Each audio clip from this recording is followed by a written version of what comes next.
All right, I believe we're live. And it looks like we are. As always, I'm James Dewey, combator of narratives extraordinaire, coming to you live from my bunker at the bottom of the Bering Strait, 40 miles southeast of Nome, Alaska. And boy, do I have a whole lot of nothing to talk about today. No, just kidding. First and foremost, I guess this is proof of life of the channel. I'll just kind of talk for a little bit while we're waiting for people to join. I had a couple of projects in the works with other content creators that I'm not going to name because that wouldn't be very professional of me. But suffice to say, I invested a hell of a lot of time into developing a plan to create some content with them around the idea of creating a more perfect government, right? And as it seems to be the case with everybody on the Dissident Right, incredibly flaky, wasted a ton of my time, and the long and short of it is hours and hours and hours that otherwise would have been spent creating content for you guys was pissed down the drain. Let's see if we got anybody watching here. Doesn't look like it. Incoherent rage stream. Why is it called Incoherent rage stream, Jim? You sound like you always do. Well, much like the Hulk, that's my secret. I'm always angry. I'm always furious. But in all actuality, there's been a lot that's just been, frankly, pissing me off with the Dissident Right lately. Not the least of which is their flakiness, which has wasted a ton of my time. Give it a couple of minutes here. Maybe some people will show up.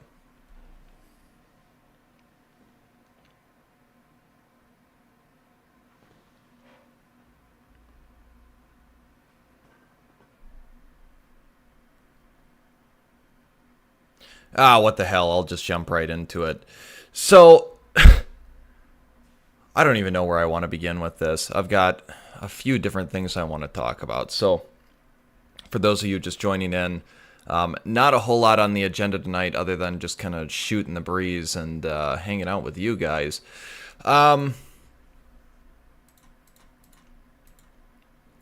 Donald Trump was obviously arrested, and I'm not entirely sure what to make of that whole thing.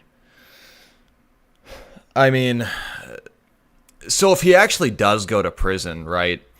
If he actually does real time, which I don't think is particularly likely, I'll have to kind of reevaluate my position on how fake and gay I believe the politics of the West and the United States in particular are at this juncture.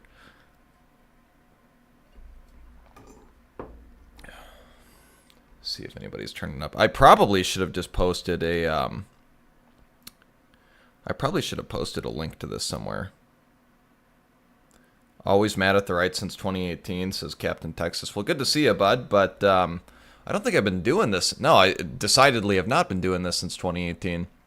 It's just been a couple of years, but yeah, I'm furious. I am very, very upset because the Dissident Right seems to be, frankly, fucking allergic to doing anything that's actually productive. And we seem to be on the cusp of some sort of civil war on the Dissident Right in and of itself between the Groypers and what I would term the more a-religious right or a-Catholic right. The faction of the Dissident Right that's interested in noticing, yes, but it's not to the exclusion of all else. And that's just tremendously upsetting that we on the Dissident Right have collectively allowed these people to be our thought leaders here. Whoops, no, I didn't want to open Twitter. This is the savior of the white race, gentlemen. This is the savior of the white race.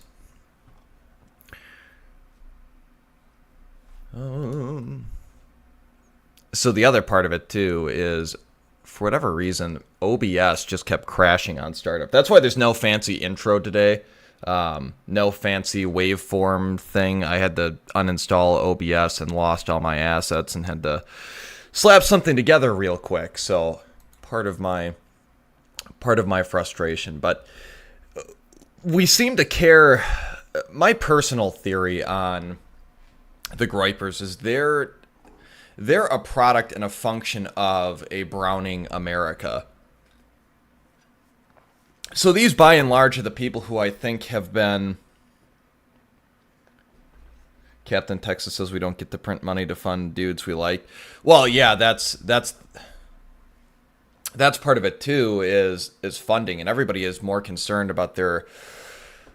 Like, the people who would actually be good thought leaders on the dissident right aren't the people who have the free time to be bullshitting on the internet, like me, like Fuentes. Not to draw parallels or comparisons between the two of us, obviously. He's an order of magnitude larger than I am. But because there is no funding on the right for political pursuits, and we don't even like to crowdfund ourselves, crowdfund each other, the consequence of that whole... I'm sorry, I'm trying to manage some stuff with OBS here as well. Is my audio okay? Can you guys hear me?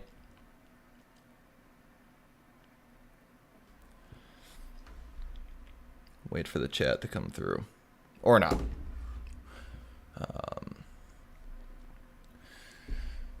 But the people who end up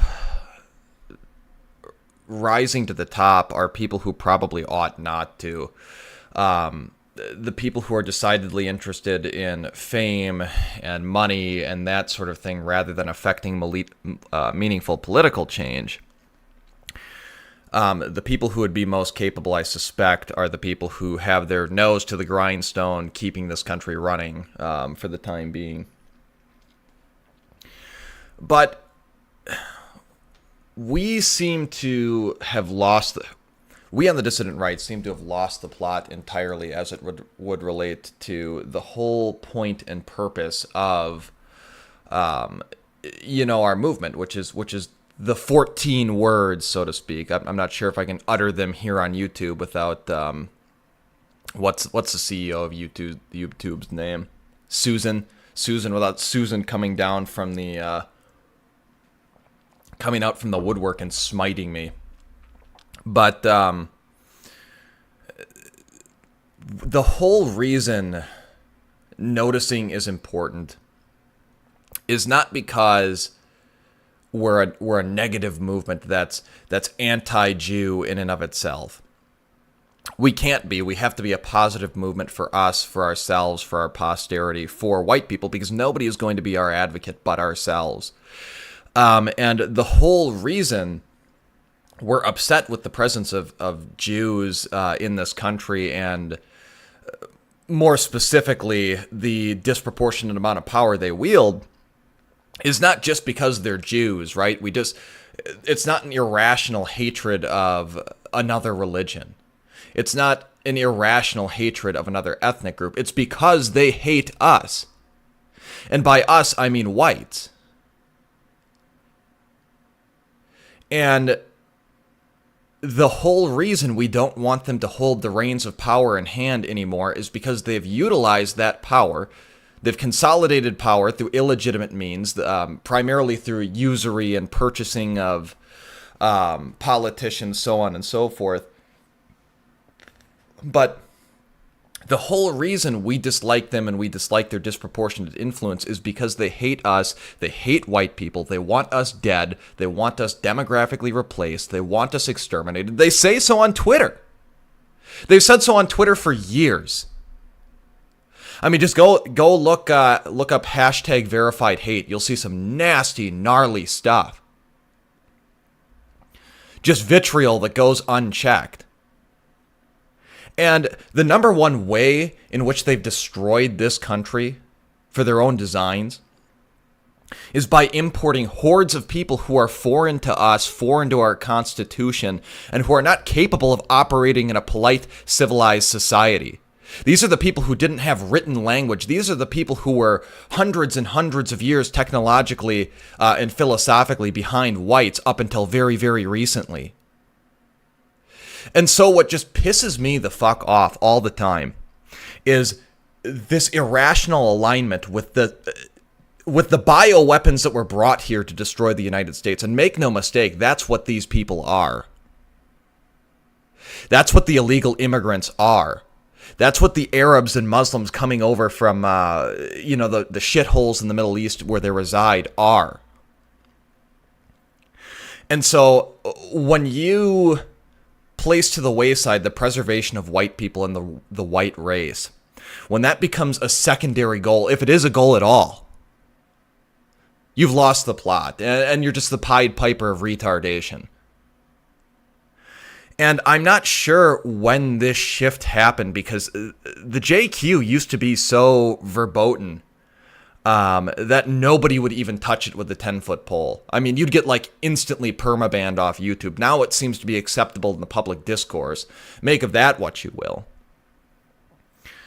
It almost seems like a deliberate misdirection of the political energy that does exist in the limited quantities that does exist, away from the real crux of the issue, the primacy of race, human biodiversity, into this irrational Jew hatred that's not going to amount to anything. Like, congratulations, guys. We pointed out that there's a disproportionate amount of Jewish power in the American government, in banking and finance, so on and so forth. But what are we going to do about it?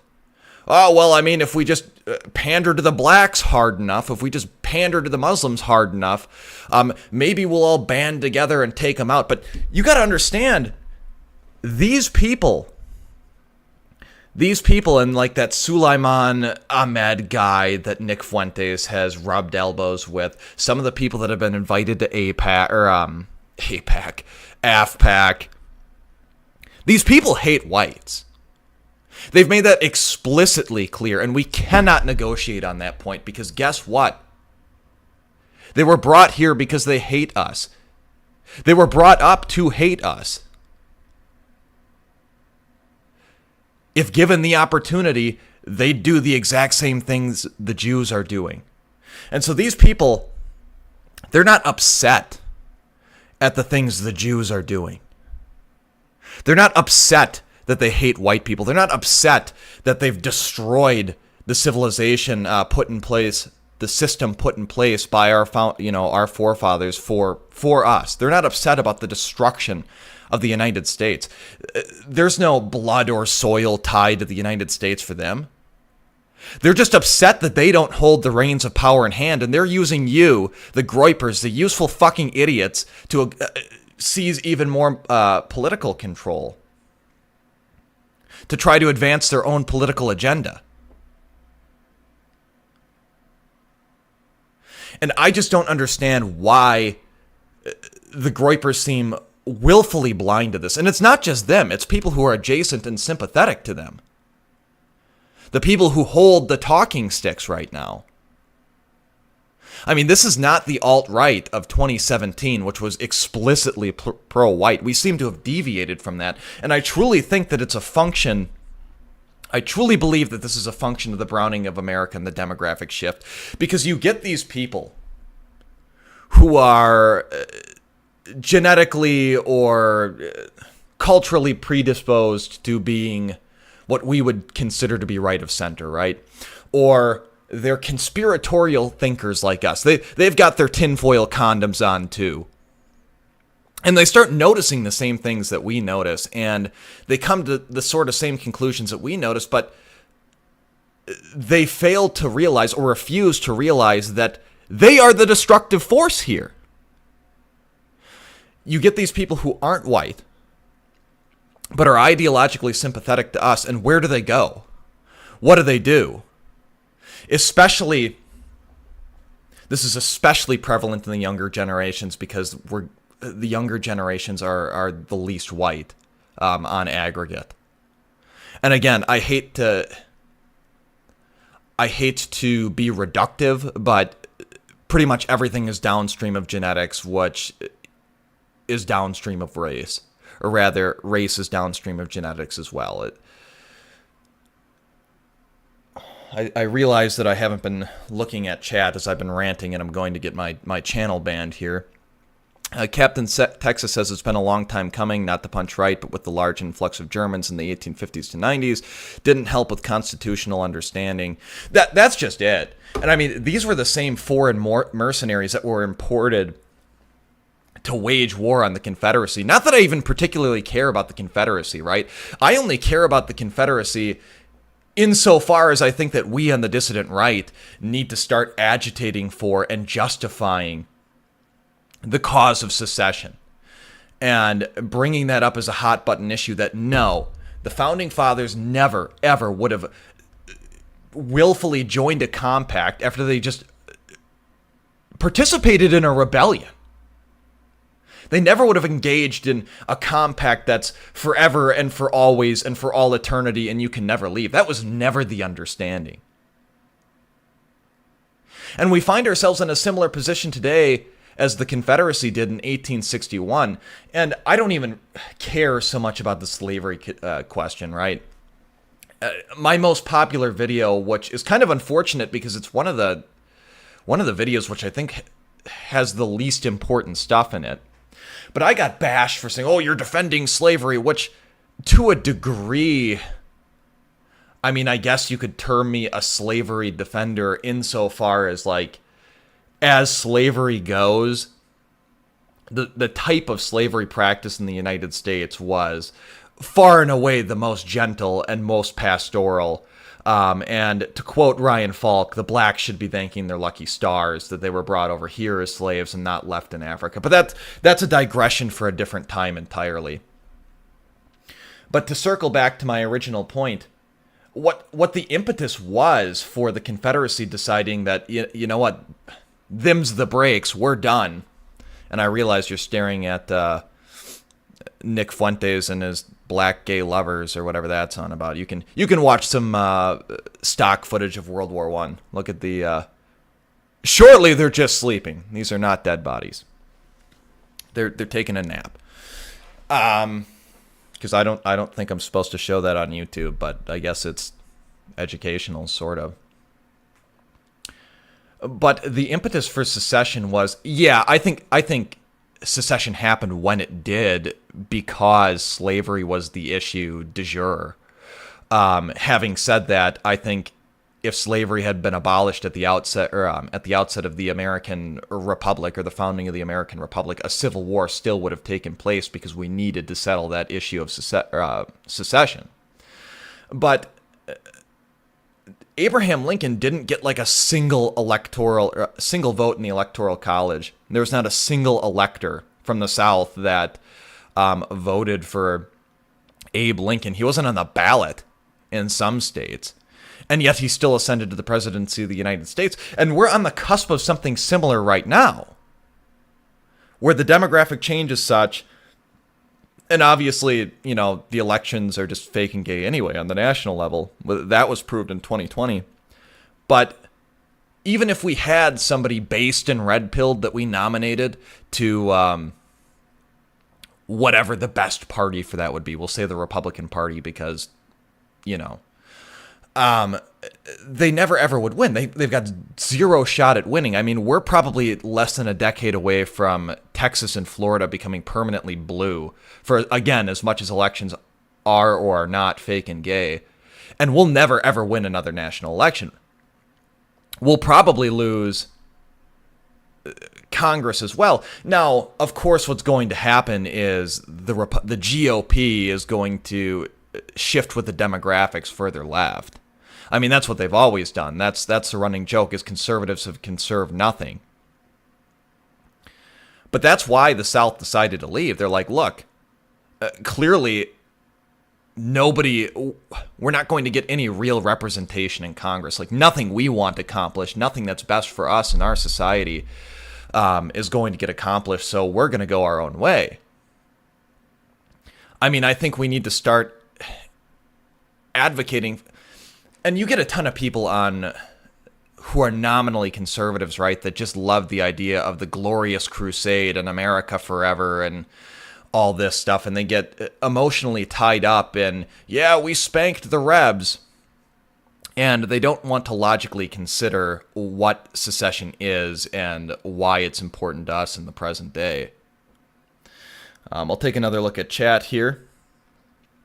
Captain Texas says, didn't Catboy get brought to the side of the feds once he got a good amount of money?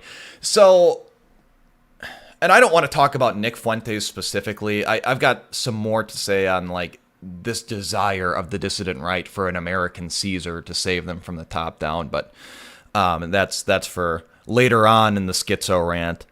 But yeah, so if you put a gun to my head and said, Jim, tell me what's most likely going on with Nick Fuentes, I think he probably started out as a legitimate believer in whatever it was he was saying.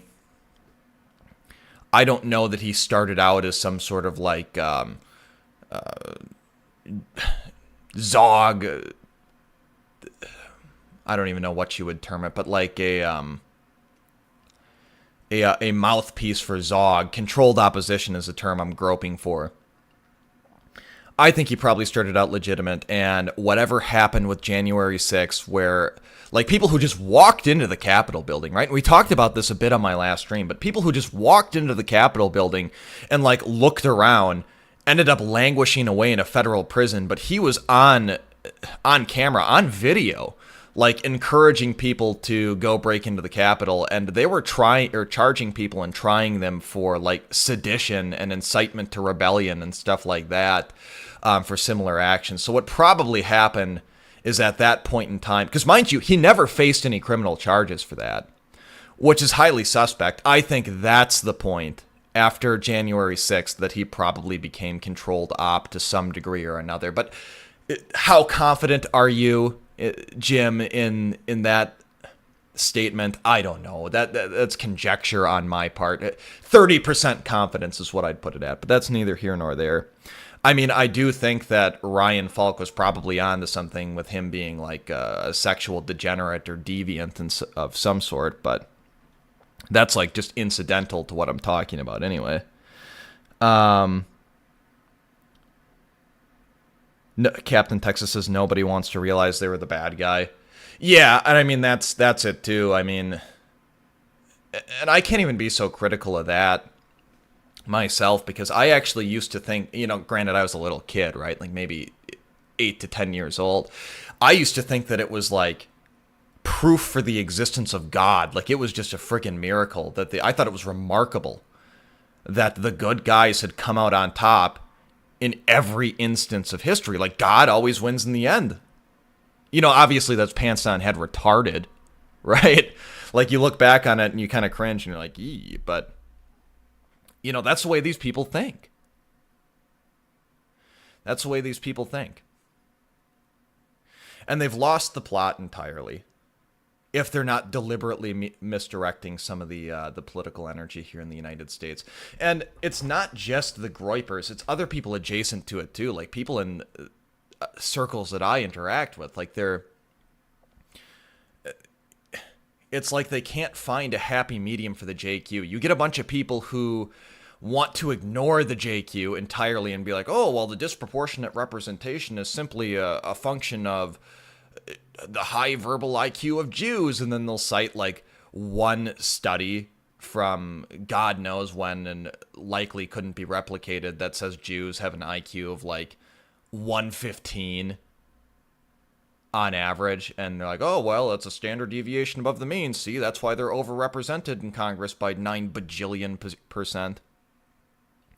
And then on the flip side of the spectrum, you get these people who are rabidly anti-Jewish to the point that it's not pragmatic anymore. Like, the difference between what we are, or what I guess the Groypers are, what the dissident right is broadly right now, and what we should be is, I think, truth be known, if you put a gun to the average Groyper's head and you said, you can have an all-white nation, but nobody notices the Jews. Like, they're all gone, but nobody's red-pilled on the JQ. I don't think they'd take it. I don't think they're interested in the white nation because, again, I think they're largely non-white. Or at least they have non-white admixture in there. And we cannot compromise with those people. There can be no compromise. And I'm not so foolish to think that in the near term, we can be entirely uncompromising. Well, what do you mean by that, Jim? I think the best course of action, or what we should be agitating for, is balkanization. And if to achieve that aim, if to get an ethno-state here on the American continent, I have to cede the Deep South, or New England, or the Southwest to people who are non-whites, well, I mean, that's better than the alternative, which is the complete ethnic cleansing of the economic zone known as the United States. I mean, well, I don't know. Perhaps we'll just leave it at that. But circling back to the whole Trump thing, right? I don't know why people are so fixated. Like, even on the Dissident Right, when he was found guilty of all 6 million counts of getting peed on by a hooker or whatever they were accusing, I know it's the hush money trial, but Dissident Right Twitter was abuzz with people talking about stuff like, oh, Trump's got to cross the Rubicon. We need God Emperor Trump to save us. As though they've completely forgotten that the entire term he was in office, he didn't do dick for whites. He gave $500 billion to black people. He continued to support Israel. He gave lip service to a border wall that never came to fruition either.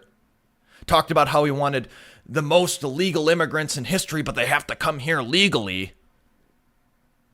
There was no draining of the swamp, and you can't poo-poo that away as, oh, well, I mean, he just underestimated how deep the swamp was.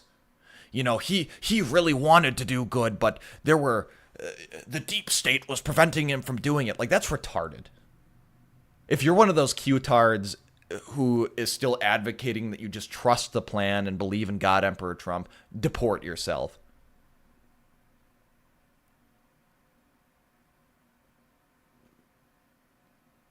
You know, and is that really the man we want to be our God Emperor?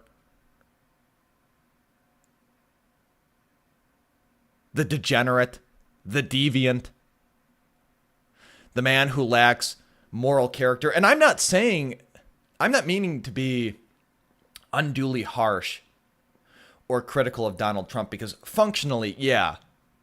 If you told me, well, assuming elections aren't all fake and gay, and assuming that it's not just the uniparty marching in lockstep, which I happen to believe it is. I think it truly doesn't matter. Nominally, Donald Trump, if you believe everything he says, is obviously better than the alternative. But nothing has changed. Nothing was different. The Joe Biden years haven't been functionally different than the Donald J. Trump years. They're about the same. And I don't understand why we're completely unwilling to take any action in and of ourselves. And I'm not Fed posting, right? I'm not saying go do a terrorism, guys. No. What I'm saying is, like, we lack the mental willpower and intestinal fortitude to even cancel our fucking Netflix subscriptions. And yet you want to talk about how much you want blood, how much you want a civil war, how much you want Trump to cross the Rubicon so you can do the big pit. Not understanding that you would get smoked. Not understanding that fighting is an athletic endeavor. Not understanding that it's not just about who has enough guns. Not understanding that there aren't very many parallels to be drawn between the insurgencies in which the United States lost and what you're talking about. What you're advocating for is that the government get carte blanche to do exactly what they've been trying to do to you for nigh on a century now, which is genocide you. But that point aside, well, I should probably look at the chat here. Engage with the loyal followers. Finn Wraith, good to see you again. He says, possible they don't want to jail people who are famous with followers. That can cause more outrage than arresting and jailing people who are just some nobody. I mean, I think if that was the case, if they were truly worried about people getting whipped up into a tizzy or a frenzy over,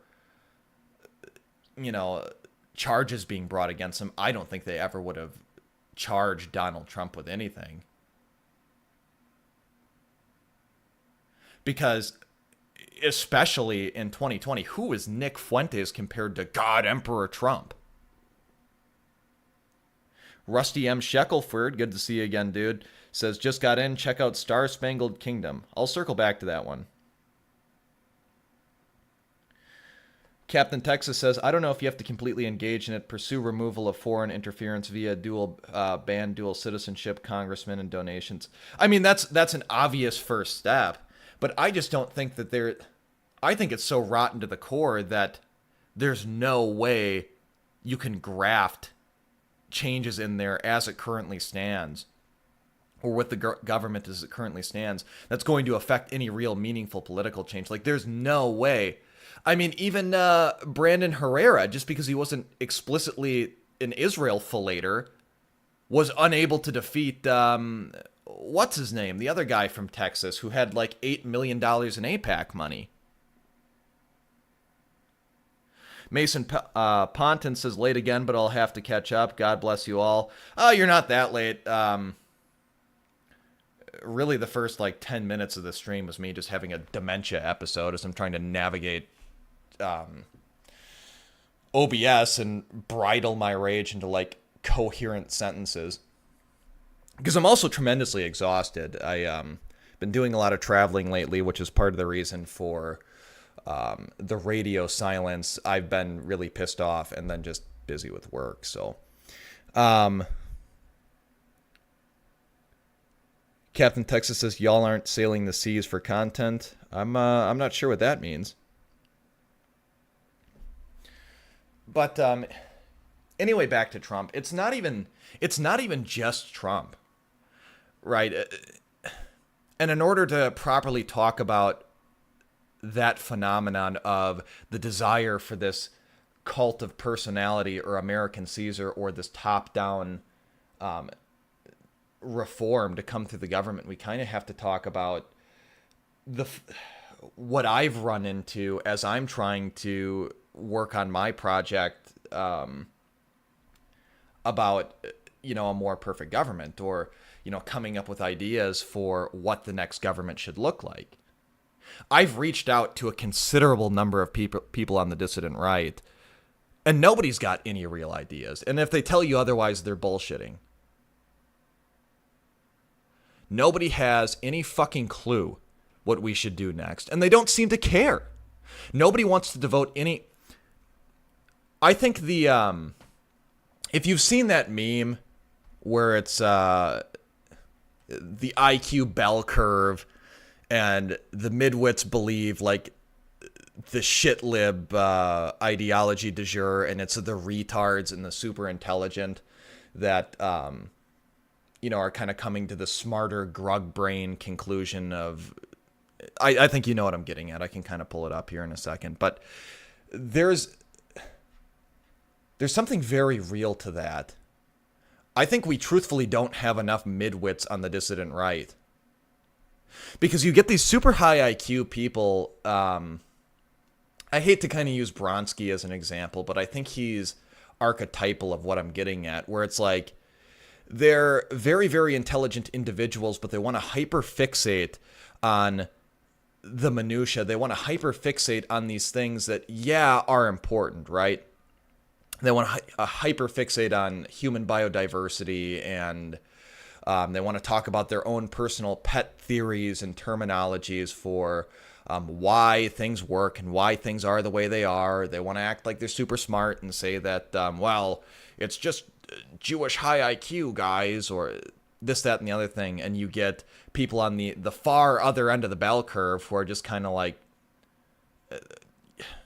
the term I use in jest is aggressively retarded, which, to put a pin in that one, I think we could take a page from the Groypers on that one. Like, in all seriousness, we need to get, if the left is getting stupid, we need to get fucking retarded in the same way that the Groypers do.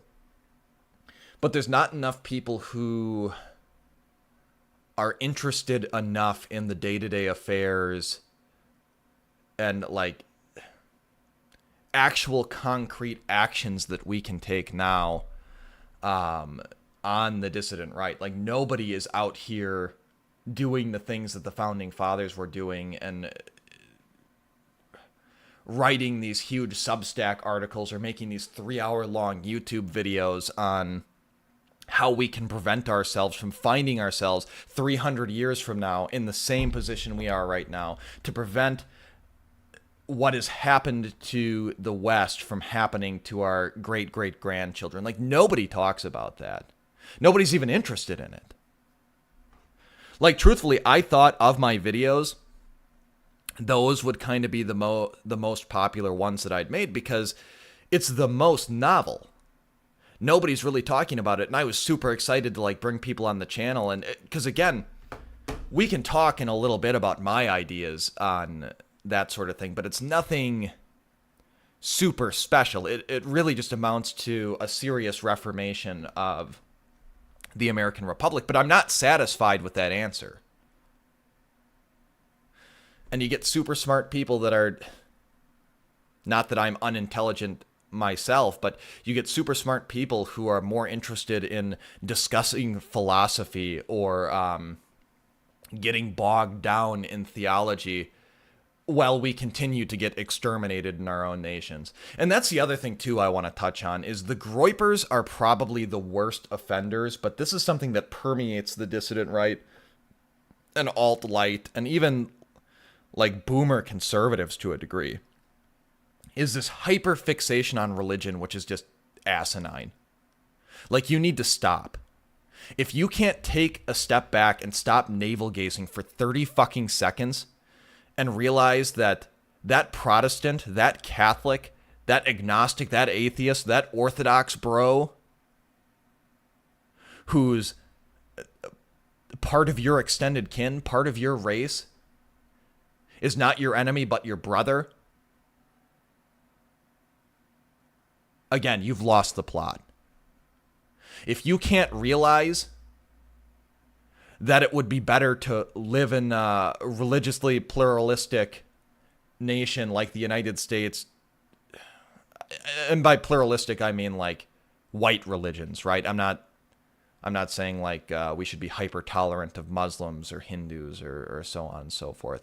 But if you can't realize that we would be better off living in a white nation where everybody's kind of free to choose their own religious, they're free to explore their own religious beliefs in peace, as opposed to a multiracial, all Catholic nation or all Protestant nation or all Orthodox nation.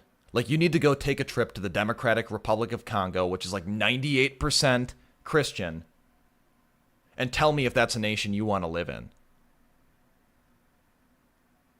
Because ultimately, while religion is probably the most important question of our time on this corporeal plane, it's not one which anybody's got an objective answer to.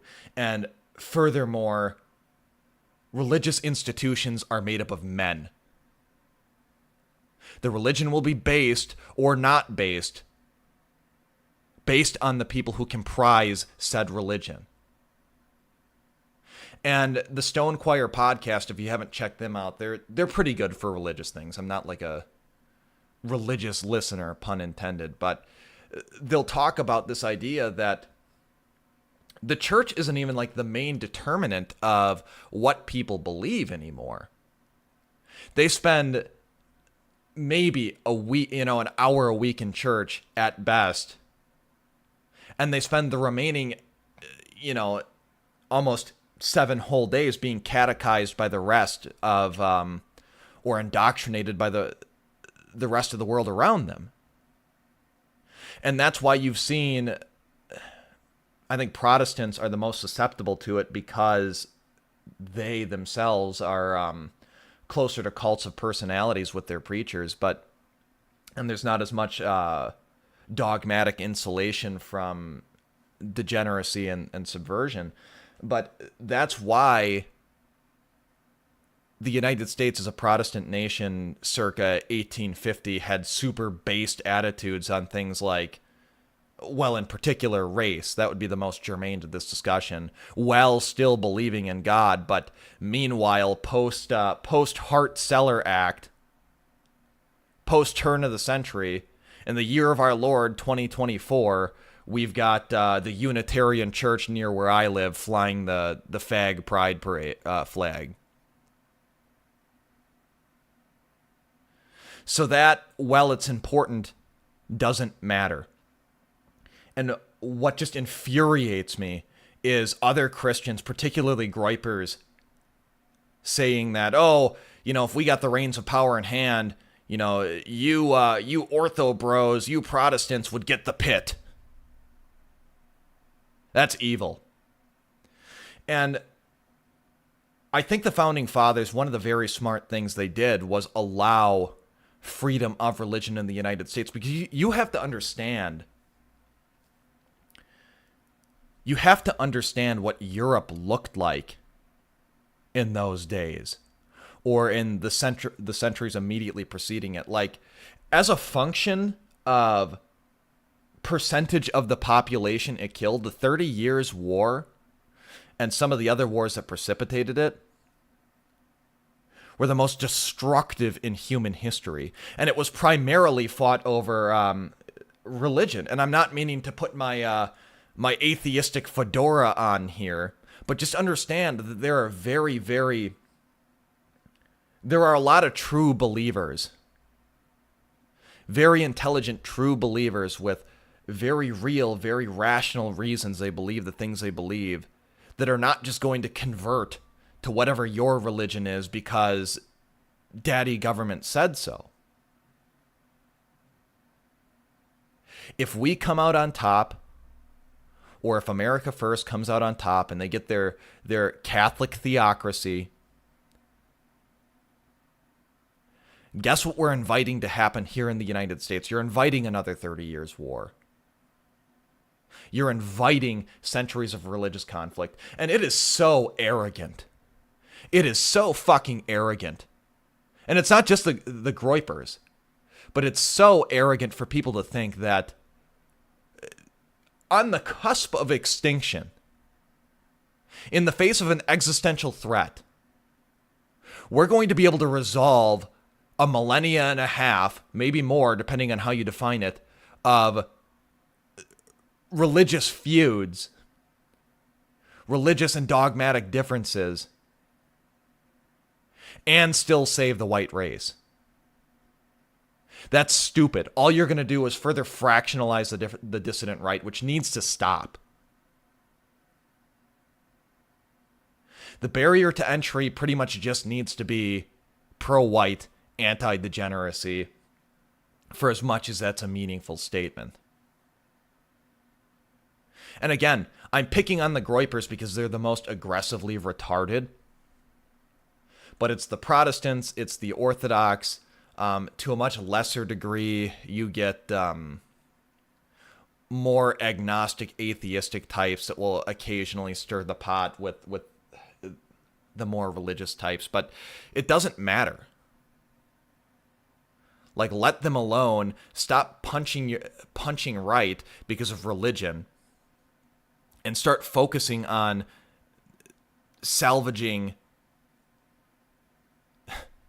saving ourselves from the certain peril, the certain death that's waiting for us if we don't band together and do something.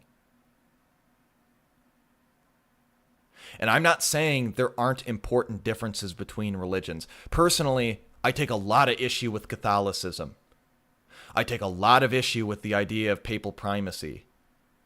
I take a lot of issue and a lot of umbrage with some of the stuff the Catholic Church has done, and founding stock Americans traditionally have.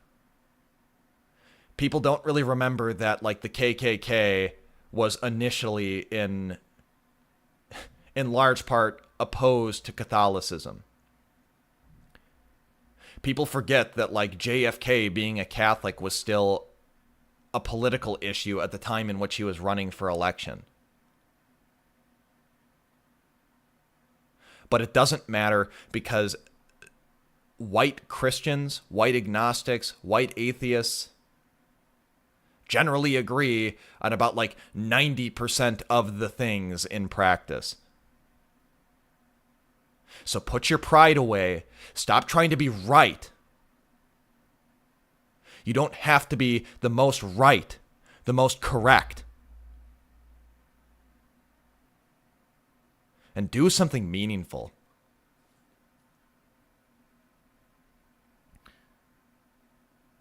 I'll take another look at chat here. Please do talk about your ideas. Yours is a more reasonable and worthy goal, I say. Yeah, I'll pull up a little Excel or Word document I've got with some of the stuff I have kind of opined about. But again, it's nothing super groundbreaking. It essentially, I tried to take a step back, identify the critical failings and failures of the American government that led us to where we are, and okay, how do I cobble together rules and regulations that would sort of prevent that from happening? But I'll look at these other messages in chat here first. Rusty M. Shackelford says, your crappy leaders might be crappy, however, you're not to criticize them because God ordained them to rule you. Redeemed Zoomer. Yeah, there's a lot of that on... I'm not so... I mean, I know who he is, but I'm not so familiar with what Redeemed Zoomer believes. But there is a degree of that that's very prevalent among the boomer conservatives as well, that I think has rendered them a little less resistant to globo homo. And this was something that wasn't common belief. Like, that was one of the Enlightenment ideas, for as much value as you place in the Enlightenment, was like, no, the divine right of kings is bullshit. Like, get fucked. I remember my dad saying that to me when, I was probably in like the 4th or 5th grade and Obama got elected the first time around. And he was like, well, we didn't want him, but God put him in place as our president, so we have to support him. God allowed him to preside over us. Which is neither here nor there. But one of the most pithy things that I think Devin Stack has said and really stuck with me is, look, if you believe in God, which I don't think is an irrational position, it may be true that God will come out on top in the end, right? But that doesn't mean it has to be within your lifetime. In fact, the Bible seems to explicitly promise that things are going to get a hell of a lot worse. And there have been pretty bleak periods in human history prior to this point. Don't presume to know the plan of God. Besides, like, the Calvinists, everybody believes in free will and agency, or at least believes that you need to act as though you have free will from a functional standpoint. Even atheists, I think, would agree with that you have to act as though you have free will, even though they may disagree that you do. Finn Ray says a lot of South and Central American countries are Catholic and racially diverse and mixed, but maybe there is a reason why they're not seen Western like America and Europe. Yeah, I mean, that should be painfully obvious to anybody who, like, takes a look at which countries are shitty and which countries aren't, and who comprises the people of each nation. Clearly Christendom isn't the super special secret in and of itself, because it hasn't saved all of Central and South America. They've never been able to have a halfway decent country, plagued by nothing but civil wars and revolutions. And, of course, bread tubers will say, well, that's because you evil white people kept meddling in the election. Fuck off.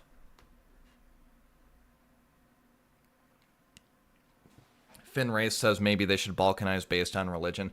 I think that fractionalizes white people far too much, and we're already a minority group.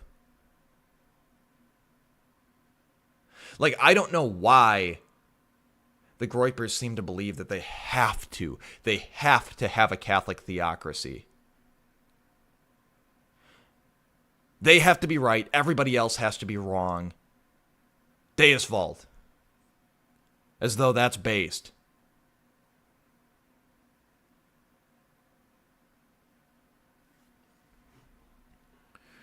Redeem Zoomer is a Protestant. I think a Lutheran. I thought he was a Calvinist. But I guess I don't know, and frankly, I don't care about Twitter Anon number 472.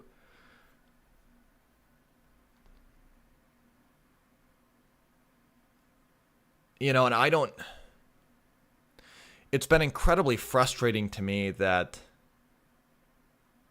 nobody seems to have any interesting ideas to that end. Nobody seems to be interested in doing anything meaningful besides, like, arguing about who's more right about religion, or, like, who can notice the Jews the more. And it's frustrating to me that popularity on the dissident right,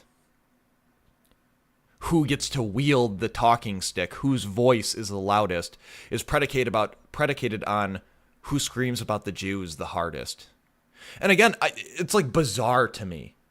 If you told me 8 years ago that in the year of our Lord 2024, I'd be advocating on the interwebs for people to ease off and cool it with the noticing, I'd have told you were stupid. But here we are, because now we seem to be doing it to the exclusion of everything else, including anything that's likely in the slightest to preserve the white race for future generations. Human SVD says, can CTN even see my comments? YouTube has been censoring me a lot lately.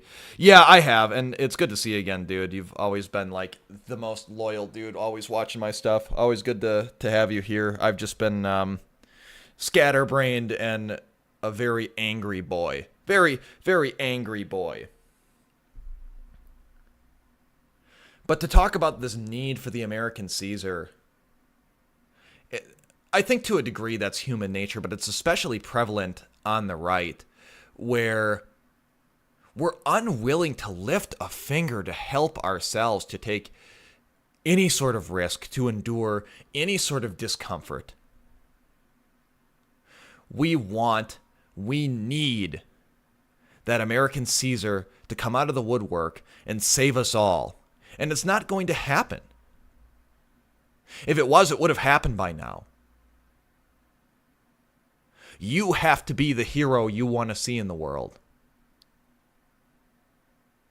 The only way we get out of this, because make no mistake, people like you and I, we have zero institutional power.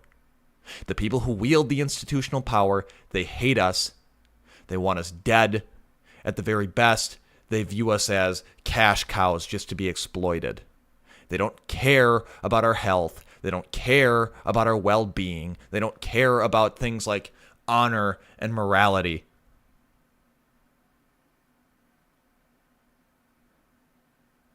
And that's part of the calculus in importing a bunch of low IQ, third world immigrants here to the United States and encouraging things like miscegenation.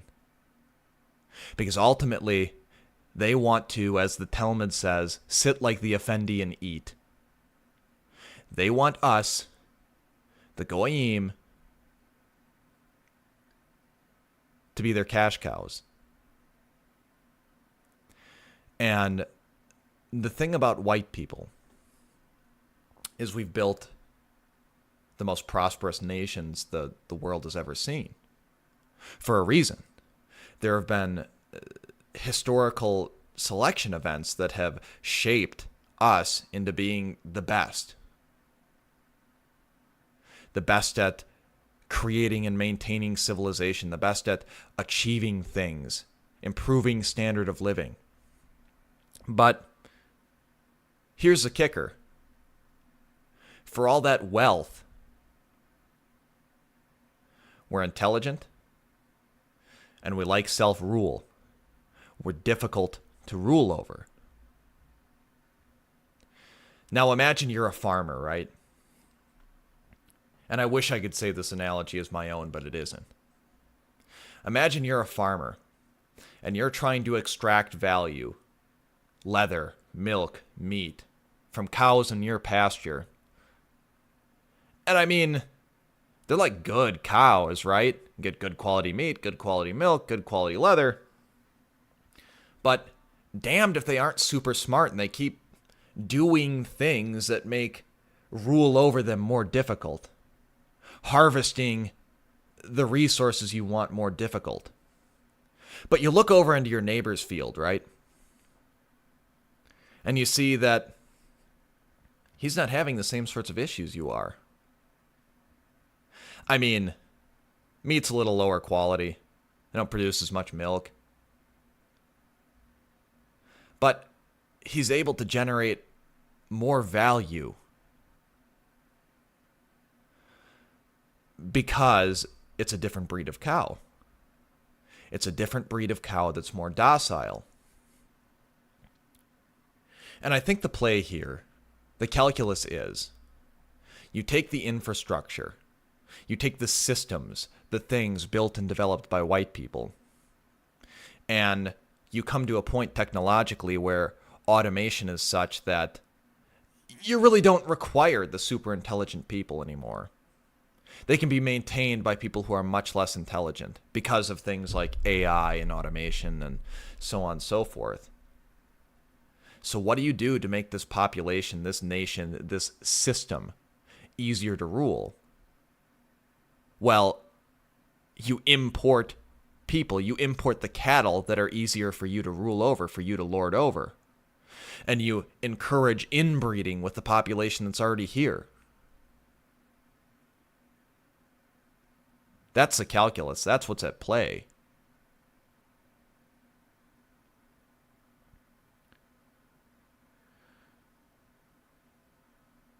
Human SVD says my comment about South America got censored.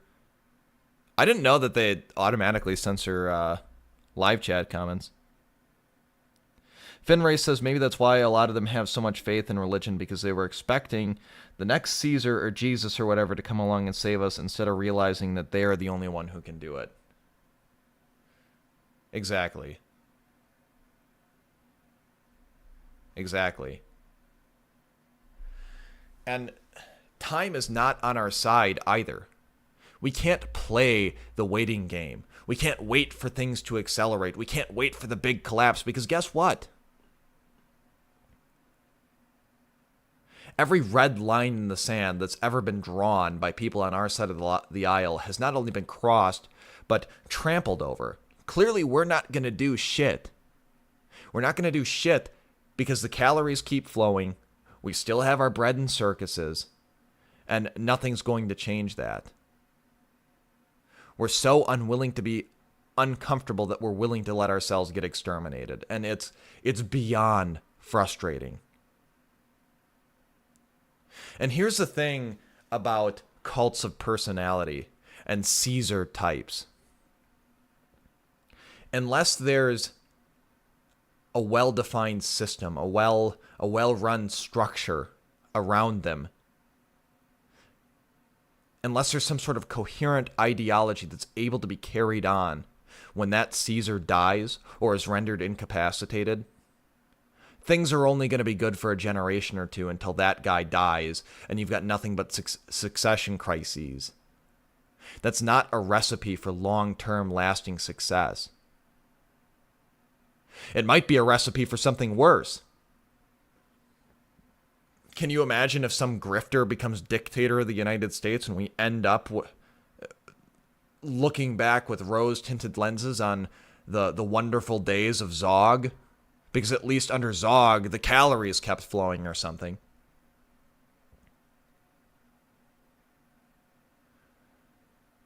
you know, I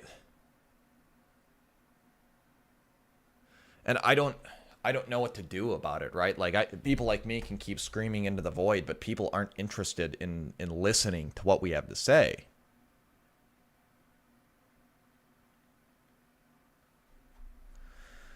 But I suppose we can talk a little bit about, some of the solutions that, I think might solve some of the issues if we come out on top. I mean, first and foremost, the thing you have to do, the thing that we concretely have to do right now is improve your own material condition. Self-improve. If you're fat, get fit. Materially provide for yourself. Be able to make good money. Read and think. Find a wife and have as many children as possible, because this is a game of demographics. I think for as much as I kind of inadvertently knocked him and his hyperfixation on philosophy, I think the only one who's got some semblance of a correct idea for what we should do right now is Eric Orville. We may need to come to a point where we've got to relocate to these intentional communities to generate bases of power and seize some of the local power apparatuses, local government. Do your best to become self-sustaining, because I can guarantee you, when you start to become an existential threat to the powers that be, which is what we're aiming to do, make no mistake, they're going to pull out the stops. They're going to make Waco look like a fucking joke. And if they're not outright violent, they're going to do things to make you very, very uncomfortable. Maybe they stop supplying food to your local grocery store. Maybe the natural gas lines get cut off. Maybe the internet gets cut off.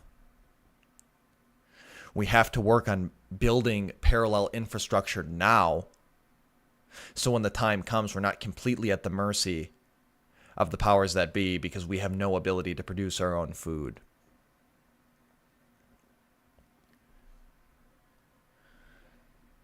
I think we have to also make a concerted effort to fight the culture war online.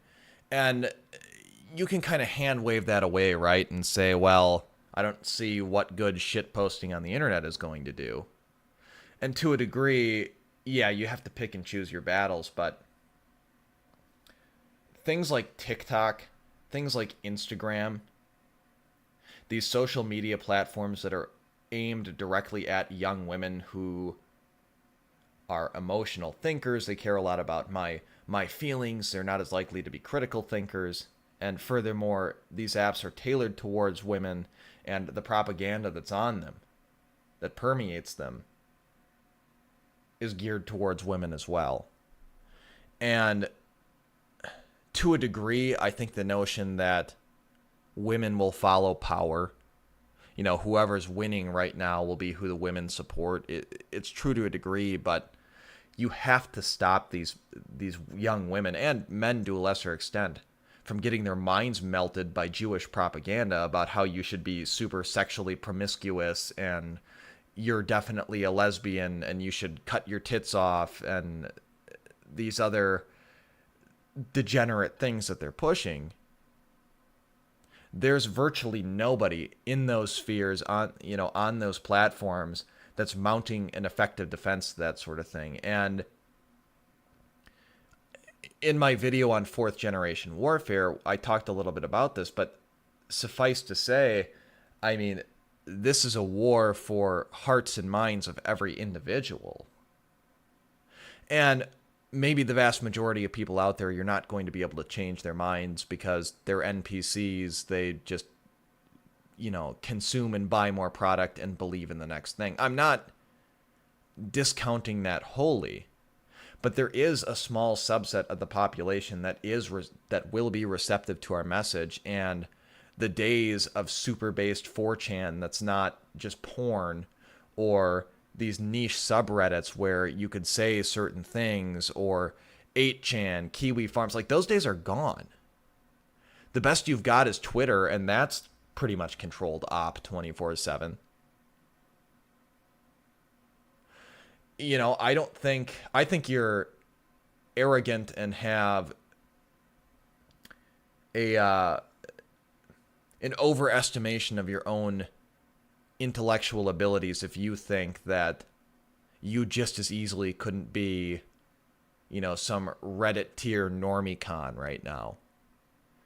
If you hadn't been exposed to the types of people who notice,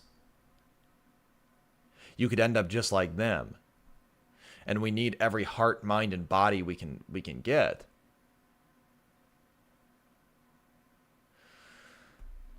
And I think we can't just be consumers of dissident right-wing content. You can't just sit here and listen to how shitty things are and be like, oh, well, that sucks. I thought it was funny how he dabbed on that one liberal, though. Like, everybody needs to forward the movement according to their own ability. I mean, you need to be doing one of the following things. You need to make tons of money and patronize our cause. Politicians who support us, content creators, so on, because they're the ones who are really the most impactful. And I can tell you firsthand that unless you're self-funding in some way, even local seats of government, you're going to have a hell of a hard time running for. I can tell you firsthand that being a content creator when you have a full-time job is very draining, very taxing. It consumes a lot of time, and I can understand why guys like American Krogan just did the calculus and they're like, I don't have time to do this anymore. I can't do this anymore now that I've been kicked off YouTube and I'm not generating any revenue. Not that I would be inherently distrustful of anybody who's doing something like we're doing, specifically for the money, but these big name people, or these people who could have had substantial impact, in particular, I'm thinking of guys like Ryan Falk, who hyper intelligent, hyper impactful. They really drove the politics of the alt-right at the time they were most active. They're not active anymore because they can't make any fucking money doing it, and they get kind of tired of it, especially all the censorship. We have to create meaningful content and fight in the cyber battle space. Failing that, run for local public office.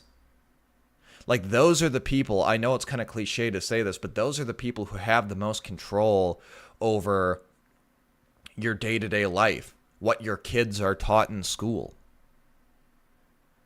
Like, the local school board has a ridiculous amount of power, and if you're free for a few hours, a couple nights a week, try running for it. What do you have to lose? Those elections, like, even in a mid-sized town, like 400 people vote.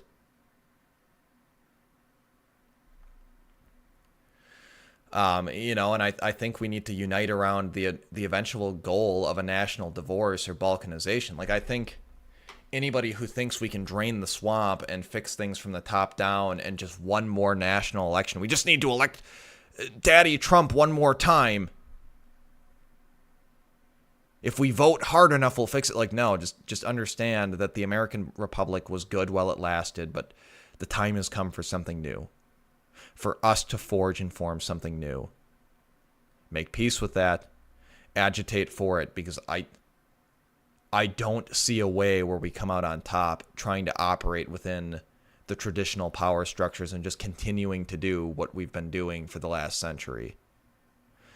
And I think you need to strap up and prepare for the probable backlash if and when that national divorce happens too, because I'm not so foolish to think that it's particularly likely that balkanization would be allowed to happen peacefully. It could happen.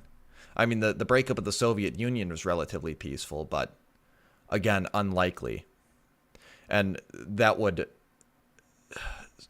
circling back to developing and investing in parallel infrastructure, that's one of the things that you should be doing that would help in that situation. So the best I can come up with in terms of, a system of government, a system of governance, is substantially similar to our own. I think citizenship needs to revert back to the way it was at the founding, where citizenship was racially based. Free white persons of good character. Free white men of good character should be the only ones with the franchise. Furthermore, there need to be other restrictions too, because clearly it wasn't enough the first time around. Yeah, you should be capable of owning and maintaining a property. You should be at a certain IQ threshold. I would say probably one standard deviation above the mean. You should be actively contributing to the furtherance of society. You should be morally upright, married with children. You need to be contributing to the well-being of the state in some way, whether it's serving in a local militia, whether it's being a member of the government, whether it's there are any number of things, but you need to have some skin in the game, and only in order to be able to vote. And it should go without saying that dual citizenship should be illegalized. And I think we need to not only make peace with the fact that mass deportations and revocation of citizenship needs to happen, but we're going to do it. That needs to be one of our big talking points. Like, look, all you people who are here illegally and then had children who then are just given American citizenship, sorry, you're going back to your countries of origin. We've done it before in the 30s. We've done it before in the 40s. We've done it before in the 50s. And we're fucking going to do it again. All you recipients of amnesty under Ronald Reagan, all you recipients of DACA, all you fucks who've exploited the H-1B visa program, you're going back, and we're going to make you go back. And illegal immigration ought to carry the death penalty, because ultimately immigration is a form of warfare, and its ultimate goal, the ultimate end of unchecked illegal immigration, is the complete subversion and destruction of the state. Illegal immigrants are enemies of the state, and they're all criminal by virtue of the fact that they're here illegally. I think one of the things, too, that would be wise to do is returning the Senate to being chosen by states and state legislatures. I think more democracy beyond like the House of Representatives and national elections, to the degree that national elections are popular elections, is a bad thing. We need to do something to curtail the power of the courts to legislate from the bench, because really that's been the primary issue. Like, the worst things that have happened to the United States have been a function of legislation from the bench. So the common example I use is U.S. v. Hodges is another good one. Roe v. Wade. Brown v. Board of Education. Like, it was the courts that just kind of made noise and did whatever they wanted to do, and we all had to listen for some reason. So I'm not sure how to properly go about that. Maybe the ability of the legislature or the population at large via 2/3 majority to overturn a court decision. I'm not sure how wise that would be, because obviously I can see the benefits of an impartial judiciary. That's one of the things that I kind of have to percolate on and think, okay, how do we really fix that? I'll take another minute to look at chat here too. We'll scroll back up.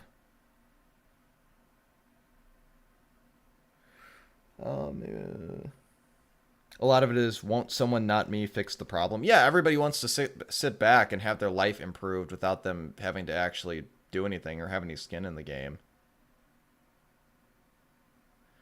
You know, there's a line in the Declaration of Independence that says we pledge our lives, our fortunes, and our sacred honors to this cause. And I can't even imagine something like that happening in the modern day. If you were to openly be like, okay, if you join this political movement, good chance you're going to lose all your money, good chance you're going to die. I mean, shit, dude. People won't even, like, go out and rally in public anymore because they're afraid of losing their jobs. They're afraid of getting arrested for protesting without a permit.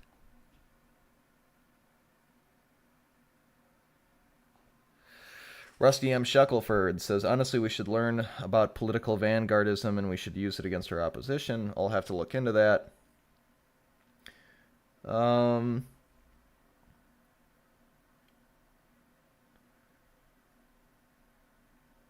Captain Texas 1 says, unfortunately, they have more jobless people that are chronically online. Yeah, and that's... I don't know how to solve that problem, but those are the people who hold the talking stick, or the people who are chronically online with nothing better to do that, generally speaking, aren't, like, improving society by their existence. Like most people who are doing important jobs, and you kind of know if you had an important job if you got laid off during COVID or not. Like, that was really the litmus test as to whether or not your job was just busy work.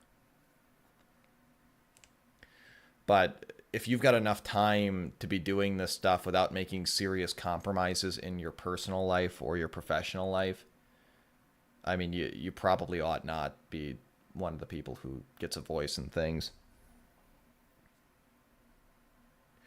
Rusty M. Shackelford says, just do what you can do, join a group, and make sure to get the word out. You know, and I was actually going to look at this with you guys in a couple of minutes here. I haven't watched it, full disclosure, and I might skip around because it's kind of long. But the founder of Patriot Front, the guy's name is Thomas Rousseau. He seems to be kind of a foil to Nick Fuentes. I'm interested in hearing what he has to say, but one of the major issues Patriot Front is having, from my understanding, is they have a really, really, really hard time recruiting because people are very afraid of Fed infiltration and getting arrested and getting doxxed and all this stuff. But ultimately, I mean, do you really want to be on your deathbed, like living in some sort of dystopian shithole that you might have had the power to change in some small way, or could have played a small role in a much bigger movement, but you didn't because you wanted to sit at home and watch YouTube shorts instead. You didn't want to risk losing your shitty job, which, reflecting on it on your deathbed, you realize you spent too much time worrying about anyway. Any action has risks, and anything worth doing carries a commensurately high risk. And don't get me wrong, I'm not saying go out here and commit crimes, but just understand that when you start posing an existential threat to the powers that be, they're going to pull out the stops to do what they can to stop you, illegal or otherwise. January 6th, I think, scared the hell out of them. They had to put the kibosh on anybody ever doing something like that ever again, because, and I'm not even saying that January 6th was the insurrection that they made it out to be, but it was proof of concept that we can band together and, like, overwhelm the institutional power if we wanted to. So they obviously had to crack down on that. But I mean, if you're going to be cowed into submission by the threat of that, the threat that you might do a little time in jail, the threat that you might lose your job, like, you're probably not going to die. And even if you did, death was a foregone conclusion anyway. You are going to die someday. You may as well do something meaningful.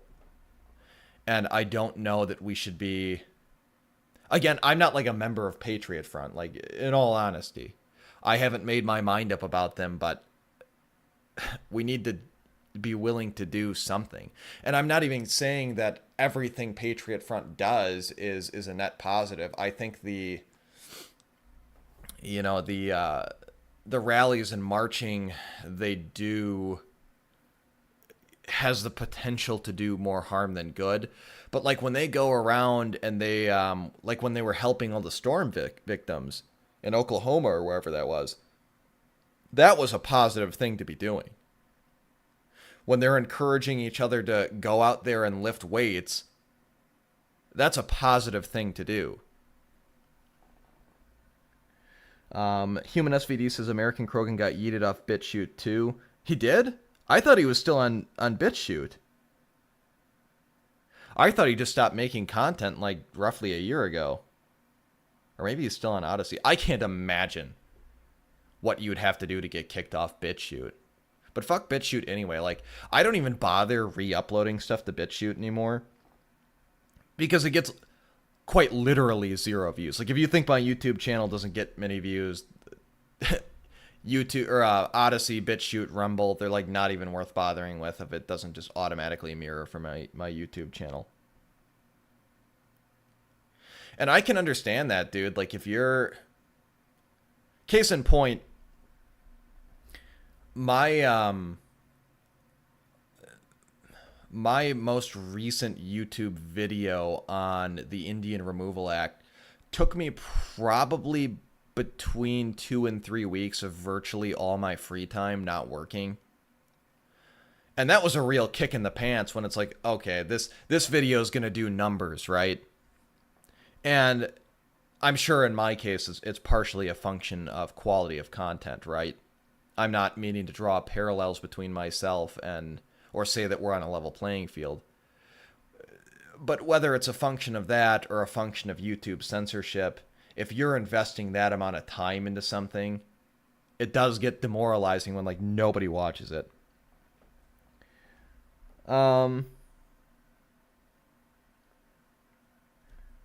Rusty M. Shackelford says we need to not only be online content creators, but IRL content creators too. I once had a full-time job as a security guard, but I still made time to post when I could.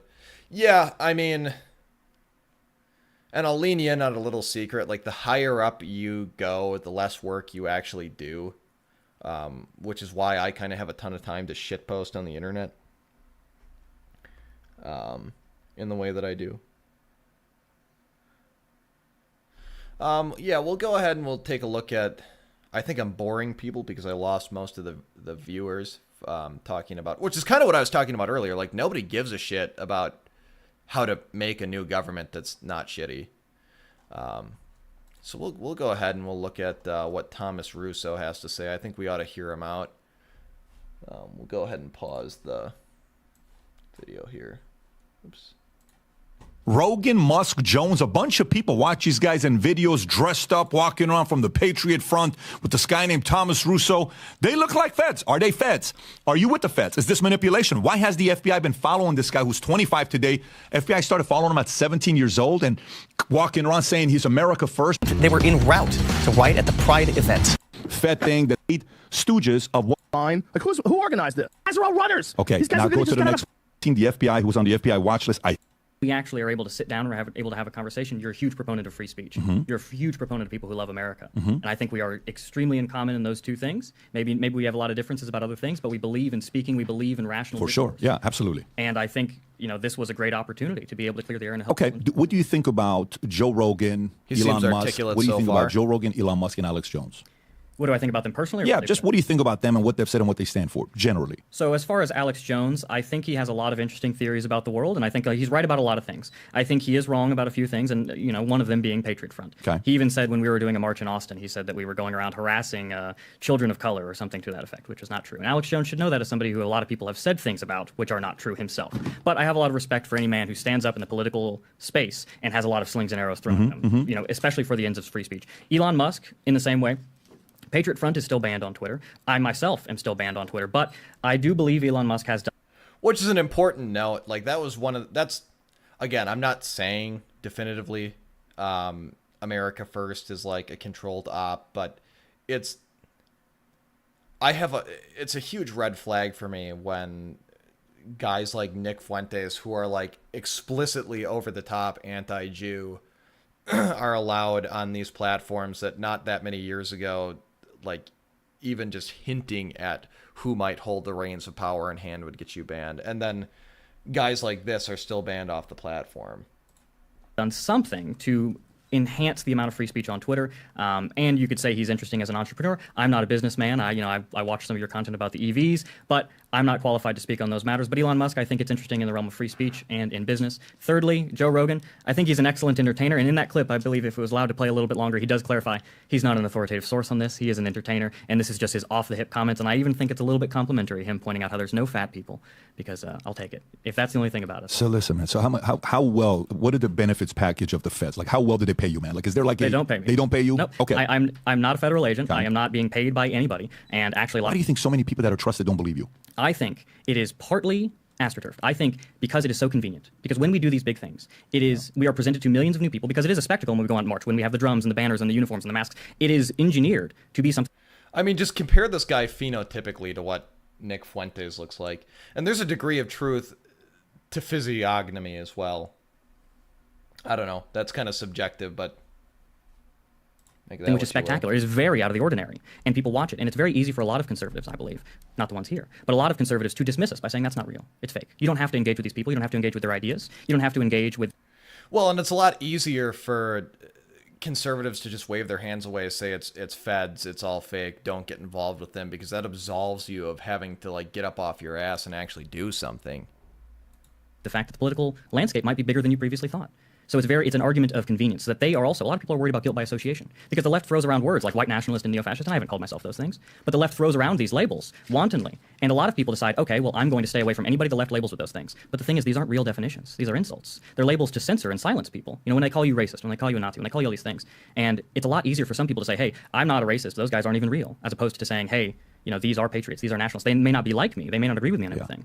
Yeah, but that's different though. You're saying the left. You know, Musk had a meeting with Trump the other day. Well, Musk You know, wasn't using those terms exactly. No, I know, but Musk doesn't trust you and your camp based on what he's saying. Like, hey, let's investigate these guys. Joe Rogan is a very reasonable guy. I agree. Guy that's, and some may even from the left are sitting there saying, why would Alex Jones criticize you and say you were tied to Obama? You know, and one of your founders was, you know, doing stuff with Obama campaign. I know what he's talking about. Tell me. So Alex Jones is familiar with Charlottesville, and I believe what he's talking about is one of the organizers of Charlottesville, Jason Kessler, did publicly work for the Obama campaign at some point years before, but I have never worked for the Obama campaign. You can search for a million years. You'll never find a single statement of me ever supporting Obama. And Alex Jones said he'll release a report on that matter in a week or two. I don't think it ever... I think if he sees this, he will react to this and say, so Jason Kessler, I just pulled it up, is an American neo-Nazi white supremacist. I've never worked with him directly. You've never worked with him directly? No. So you guys have never spoken, never done anything together, no communication? We spoke at various times at Charlottesville. Off and on. So what do you and him agree on, you and Jason Kessler? I do not know the man personally. I don't have a list. He has... Human SVD says, I'm certain you don't need to be paid to be a Fed. You can be threatened. Yeah, I think that's true too.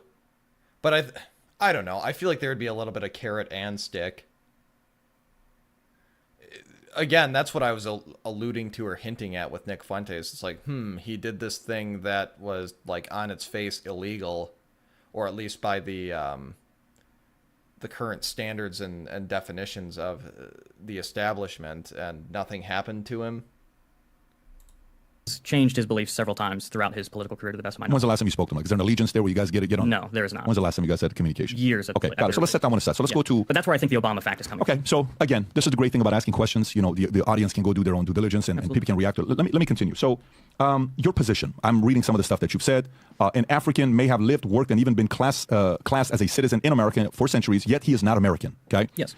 He is, as he likely prefers to be labeled, an African in America. The same rule applies. Based. I think we need to double down on that point too, where it's like, okay, just because you have American citizenship doesn't make you an American. That's a quirk of a corrupt system, a corrupt judiciary, that you were allowed to obtain American citizenship. But American is an ethnicity. Just because you have U.S. citizenship doesn't make you an American.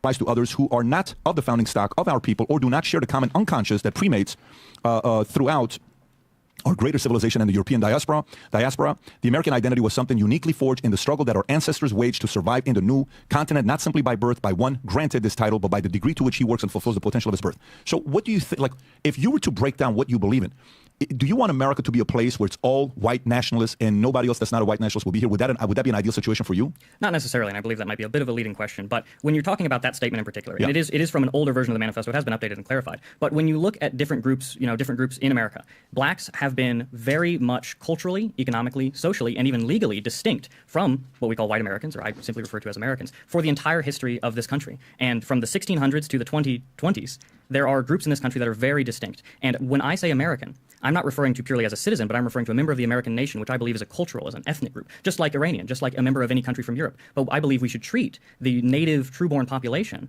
of America in the same way that other countries are purely allowed to recognize that somebody from this country has a unique cultural background. And this isn't to say that blacks are not here, that they do not have a unique culture on this continent. It is simply to say that they are so distinct, both racially, economically, socially.